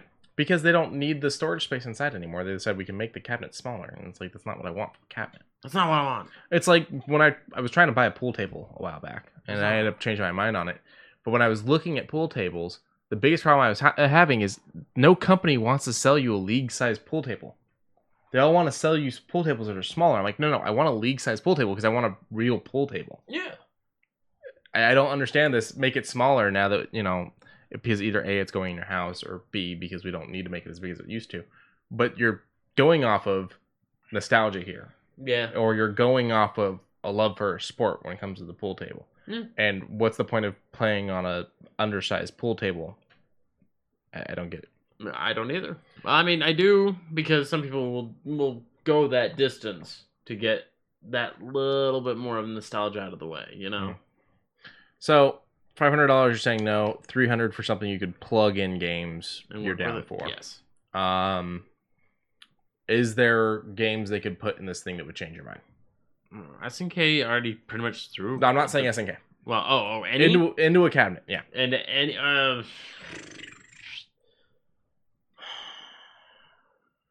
I mean, chat's yelling about regulation size pool tables now. That's fine. You know what? This is fun and fair for the 500. As far as if it's a lot of games. It's a lot of games. It's all SNK, so you're getting mostly fighting, quick action, big explosion, that kind of thing. But as you said, half the Metal Gear Slug games have been given to me for free or some form on the Xbox alone. And they just gave away a whole bunch through Amazon Prime. The other thing. Did I say Metal Gear Slug? Yes. Is that correct? No, it's just Metal Slug. I said Metal Gear Slug. Okay. But I would love to have a Marvel vs. Capcom 2 cabinet. Mm-hmm. That would make a lot of things. But the reality is, you can get Marvel vs. Capcom 2. So, is spending $300 just to have it in a cabinet worth it? No, I would spend maybe $150 on a used cabinet probably. Hold on, let's see here. Marvel vs. Capcom. In my experience, a lot of the cabinets that are out there now are games they're thinking people want. Oh yeah, they did do I forgot Arcade 1-Up to do the Marvel vs. Capcom cabinet. That's the one. For $500. I want 2.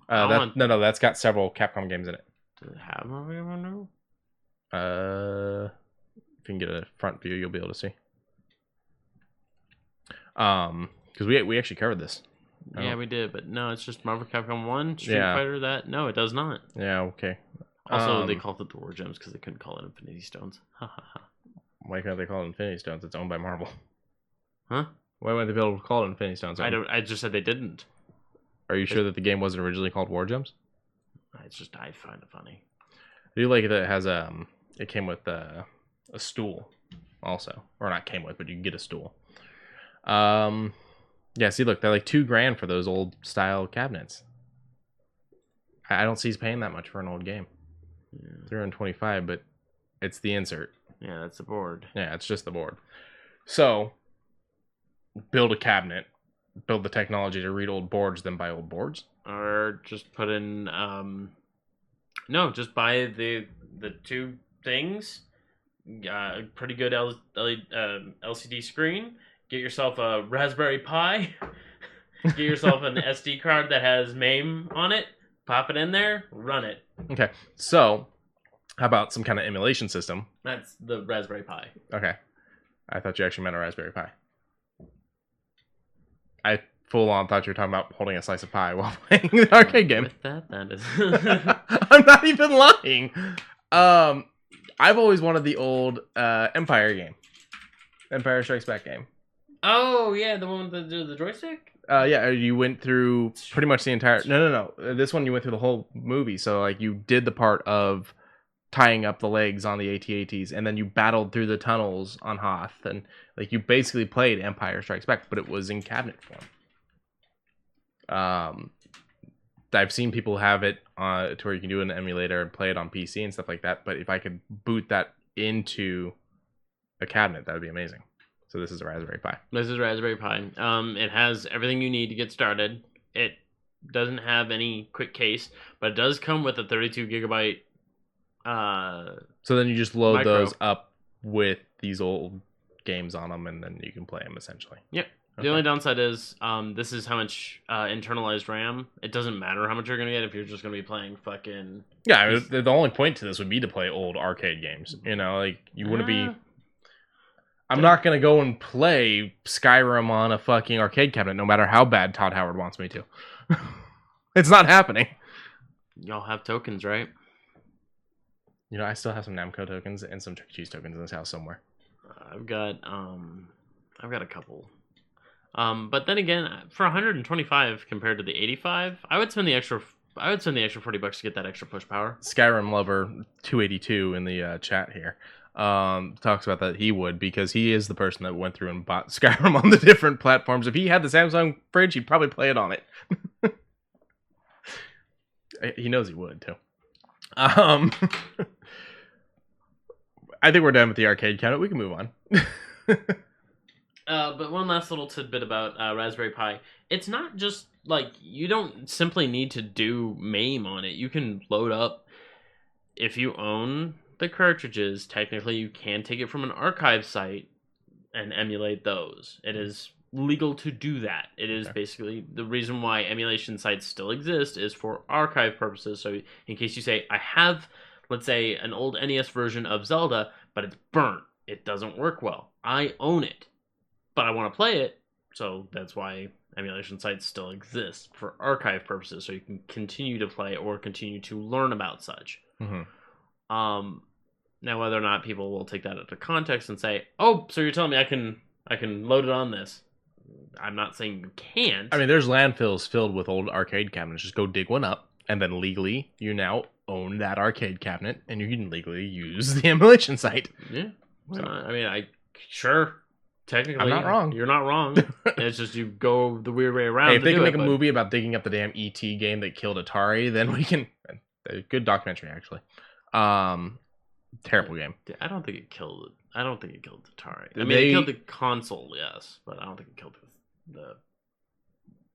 Because I think Atari's still around. Atari was brought back. Atari died. Oh. Atari died and it was brought back. Watch the documentary. It's a good documentary. Okay.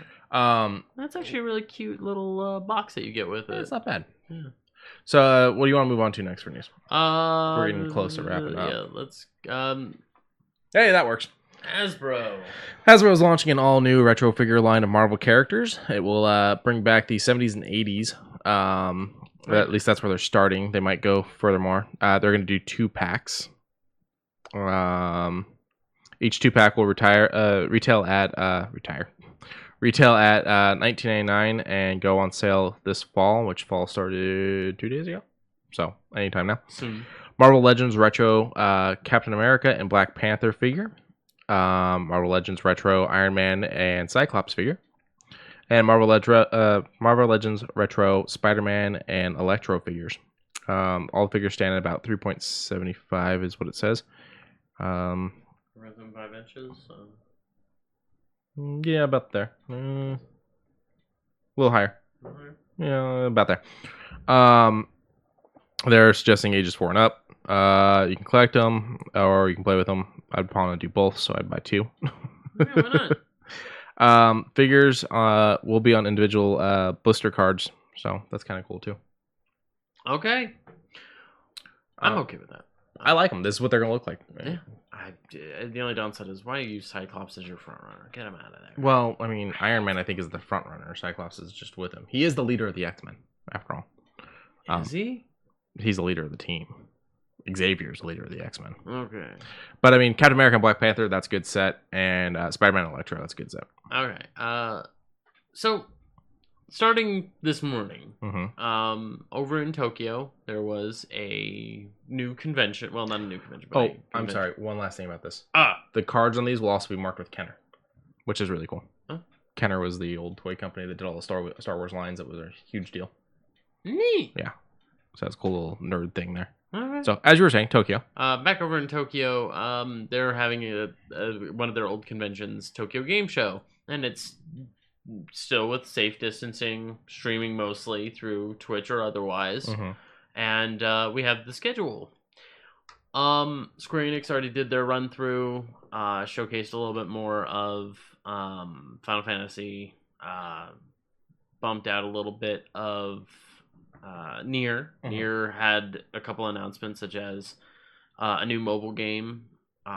The full orchestra set had been released, and then a few other confusing bits from the creator because he has his little hand puppet there beside him.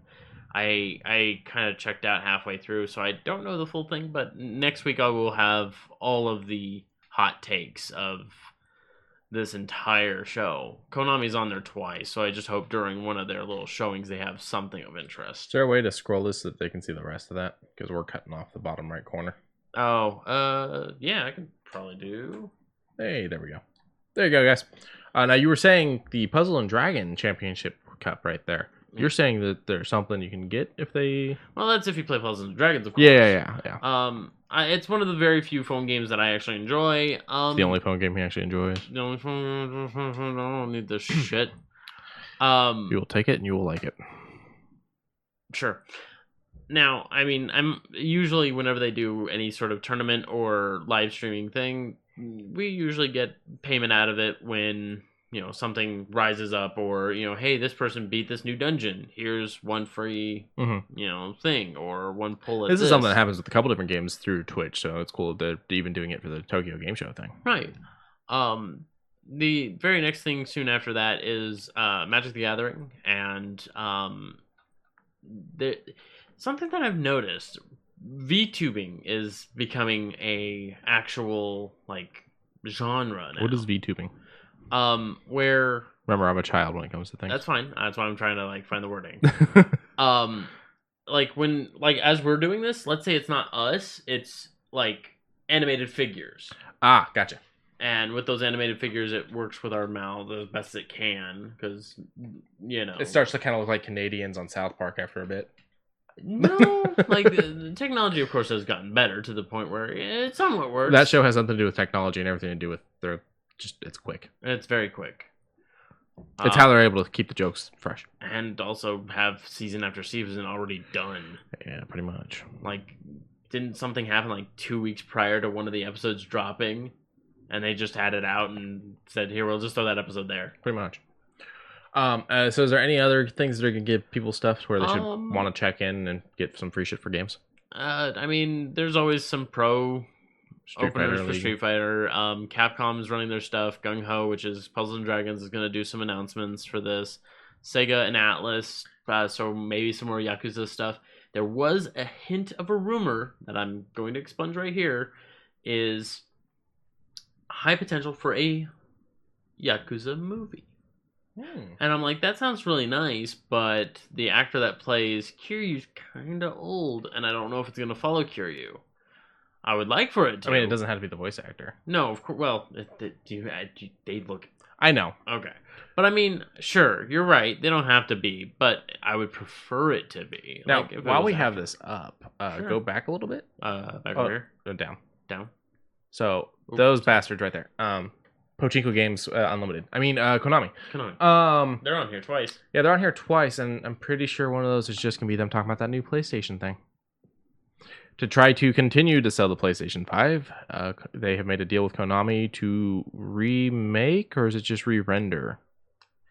It's another it's just another re-render, right? It's just a pull up. Okay, another HD re-render, so they're just increasing the graphics just the tiniest little bit. I don't for think, Metal Gear. I don't think they're doing that. I think they're just emulating it. Is it 2? 1 and 2. 1 and 2.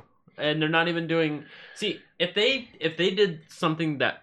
If Konami really wanted me to go, wait a minute, you're doing something cool. They would put the Pachinko game on PlayStation. No. I mean, that's not far-fetched. If I kept earning like coins over time, sure, why the fuck not? I'll keep spending time on it. But on a more serious note, if it had the entire series, the entire thing, 1, 2, 3, both Subsistence and Snake Eater, 4. Peace Walker, Ground Zeroes, 5 Phantom Pain, Metal Gear Acid, Metal Gear Portable Ops, and You're saying the whole franchise, the whole entire fucking thing. Bring it all back. Bring it all in there. But the reality is they're going to sell this game for probably at least 40.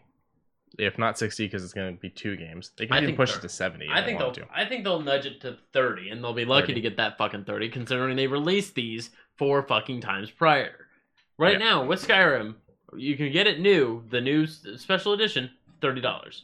Okay, what's more infuriating? The amount of times they have released Skyrim, or the amount of times they have released these 2 fucking Metal Gear Solid games?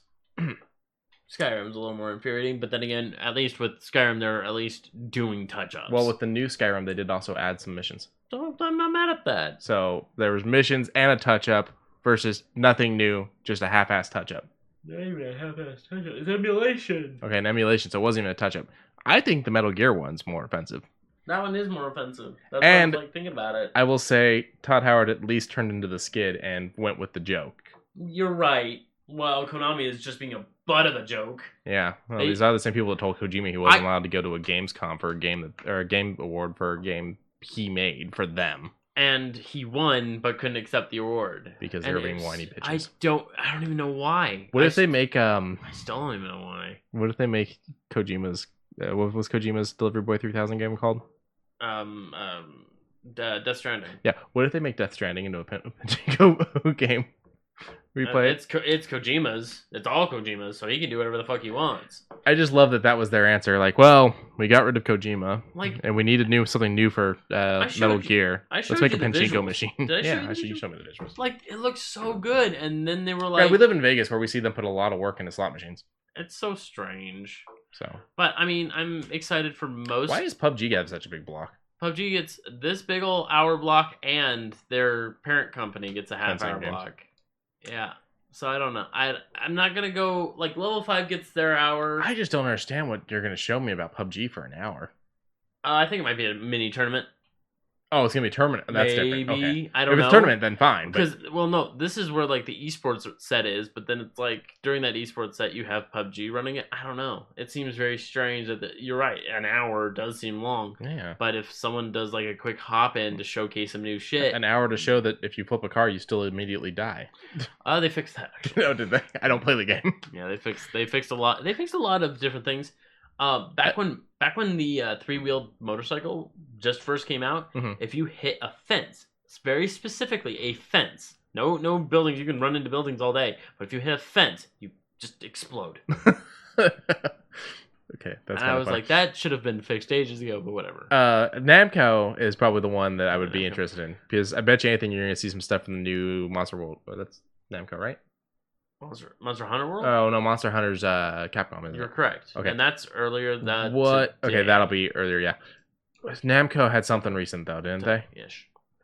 real life mechanics. Namco's got Dark Souls, Demon Souls. So we might see something new for the new Souls. Maybe something from what is it called? Elfin Vale. I think that's what the old one. I mean, I'm hoping to see something. They have an hour to talk about this shit. I would like for them to announce a new IP, maybe a new Front Mission. I would love Front Mission to come back. It's just nobody really likes mech games anymore. They have an hour. I hope. I just realized when you were talking that PUBG was during an esport, it actually isn't. That's the previous day. So there's nothing going on during the PUBG slot. Oh, you're right. The only esport happens before it. They had just so close. I'm sorry. Yeah. No, it happens. I don't know. It'll be weird. It'd be very. I kind of want. I don't know that I'm gonna go and watch it, but I probably at least Google it to see what the hell PUBG talked about for an hour. Like, I mean, I'm probably gonna get all of the information for next week because I mean, this started today. Right now, as we're speaking, I believe they are right now doing the. It's 3 p.m. Now, they said the 24th, but is it the 24th over there still? Isn't it? Yes. Okay. What time is it in Japan? Because I thought they were like almost a full day. 1:14. Okay. So. It's the 25th there now. Yeah. Oh, okay. You said 24th. No, I was saying 25th because that's where this is. Yeah, no. So the first day already happened because there was stuff for the 24th. So now they're on the 25th. So we're right here. We're at the QA Technologies Japan, and they're Hopefully it's something better than a flying ring camera for inside your house. More than likely. This is cell phone technologies. So maybe we might get a little bit of something. Flying cell phones for inside your house. I ain't mad. So in about 5 hours, we'll hear something from, let's see, 1, 2, 3, 4, 5, 6. In about 7 hours, we'll hear something for the new Yakuza, maybe new Persona stuff. I don't know, maybe new Sonic. They've been stuck on 5 for a while, and they keep doing things for 5. So do you think we're going to get a 6, or? What? Persona. Oh, maybe. I mean... they keep releasing stuff for 5, so I'm curious if that's just what they're... that's what they're going to do, if they're going to do a 6. To be honest, nobody was expecting 5 until, like, we got wind of the music, and then they were like, "Oh, hey, this music's for this," and then everyone was like, "Oh, yeah, it took everybody by storm." It's something we're starting to see in more games, like with Destiny. We're not going to do a Destiny 3. We're just going to keep doing stuff for Destiny 2. Right? They haven't done a Persona 6. They've just been doing new stuff for Persona 5. As far as JRPGs are concerned, I could see them doing a Persona 6. Just I don't know now is the time. Like they have Sega and Atlas both have a lot on their plate that they could utilize. I mean, with Sonic 2 happening. Oh, wait, sorry. I was thinking movie. I mean, they did back the first movie, so why not? Well, it was good. I mean, shit, we might even get a trailer. I think we're too early for that. A teaser trailer. That wasn't confirmed that long ago. Okay. Speaking of teasers and trailers and stuff, though. You want to move on? The third. We got 2 new teasers for... is it Lupin or is it Lupin? I go Lupin. Okay. We got some new teasers for it. It looks really good. And these are the English dub, which I did not know it was going to get. And I love this. This looks great. The voice acting's been great, too. The voice acting's spot on. It's pretty much the English anime from when I watched it on Adult Swim. It is the same shit. So this is one I've never been able to get into because the original seasons are only in Japanese. There is not a dub for the originals. Yeah. And... I mean, I just have to actually take the time to sit down and watch them. It's just me when subtitles can be difficult sometimes. But this is one that I've always wanted to get into. It's always kind of spoken to me. Yeah. And Lawrence really wants me to watch this one. She thinks it's right up my alley. This looks fun. I recommend it. Now, this movie, do we know... It's the first, so is it going to take place before everything else that's happened? No, because Zenigata is already going after Lupin, but I think the first has something to do with, like, the first actual treasure, maybe? I don't know. There's a lot... it a reboot to the franchise? Do I know? No, because as I said, Zenigata is already on his tail. Which means but if they reboot the franchise, they can start it with him going after him right off the bat. I'm not saying that's what it is. I was just asking. Yeah. I don't know, but it looks good. It looks fun. The way things are subtitled, it's always the context clues, and we're missing all of them. Very true. What else do you want to hit? I mean, maybe that's Fujiko without having actual Fujiko, because we don't. Fujiko's that's the only time. That's the one Lupin thing that like everything has.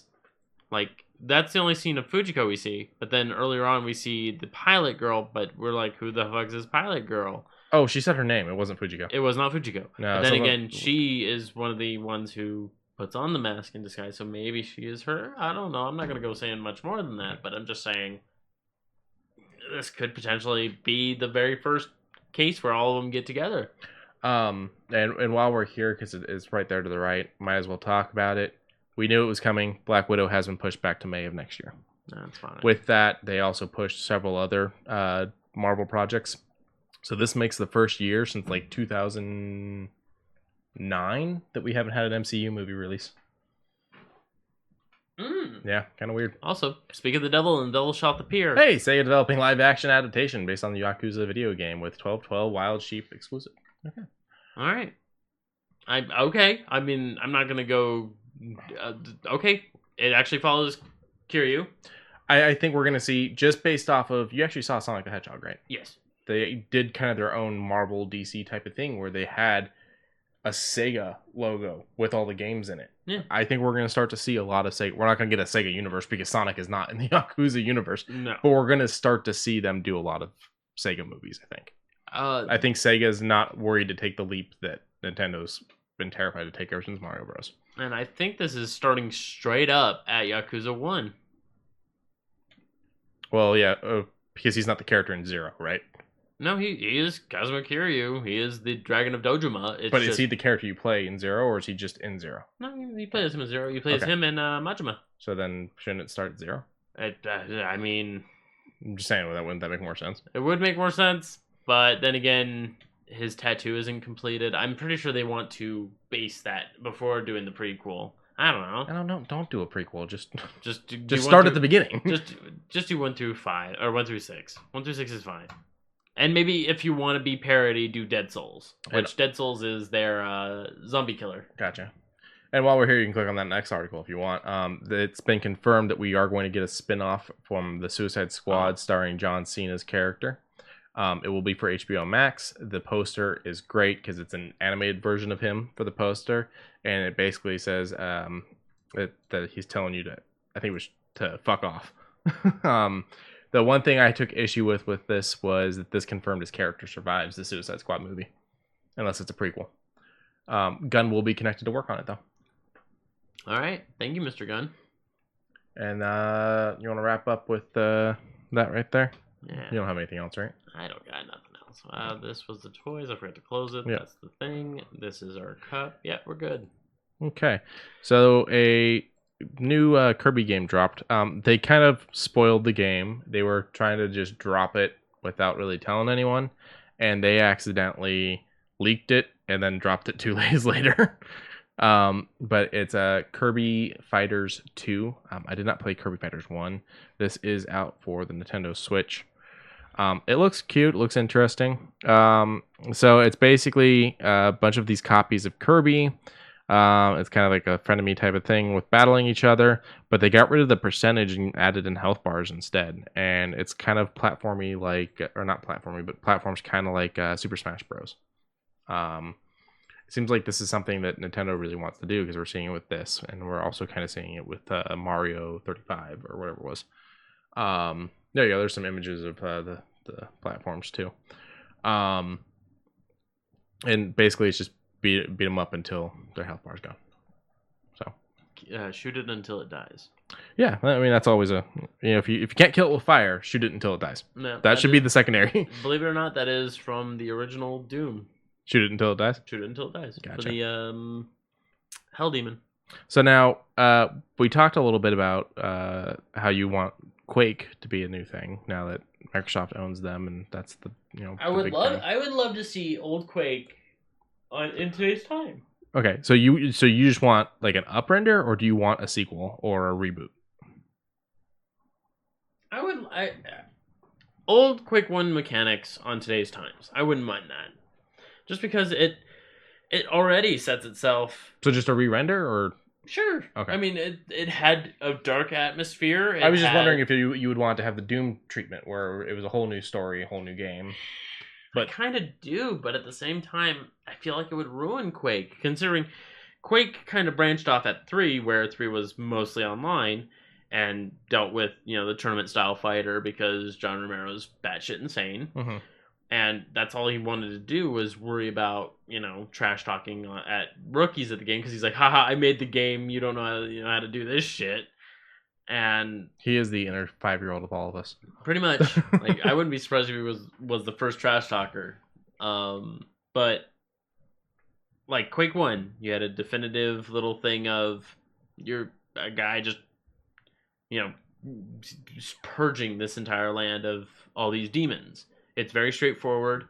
It's half technology, half eldritch horror, half this. I think it could be brought to today, no problem. I think it can. Look at how well Doom did come over.